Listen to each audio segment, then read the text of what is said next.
Isang lalaking Lebanese ang nangmolestya umano ng 3 batang babae sa Bohol. Arestado ang suspect pati ng tourist driver niyang nambugaw umano sa mga menor de edad. Makibalita tayo kay James Agustin.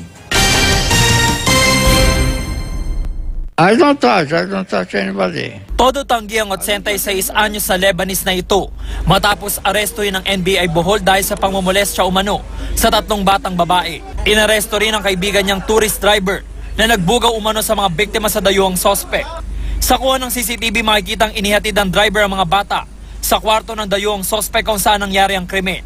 Giit ng driver, inihatid lang niya ang mga bata at hindi niya ibinugaw. Ayon sa magulang ng mga biktima, ipinagkatiwala nila ang mga anak sa driver dahil pinangakuan silang magpapaabot ng tulong ang dayuhang sospek sa mga bata. Nang makauwi ang mga bata, nagsumbong sila sa kanilang mga magulang na idinulog ang reklamo sa NBI. Since our province is a tourist destination, one of the tourist spots in the country, the parents should be vigilant in protecting their children because they are prone to these kinds of crimes. Naharap ang mga suspect sa reklamong human trafficking at child abuse.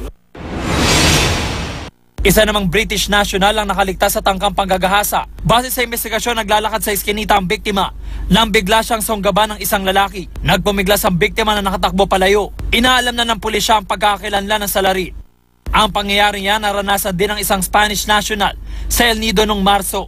Nakaligtas siya na dakip naman ng suspect na walang pahayag.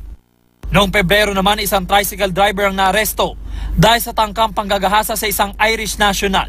Hinatulan siyang guilty ng korte at sinentensya ng hanggang 20 taong pagkakakulong. James Agustin, GMA News.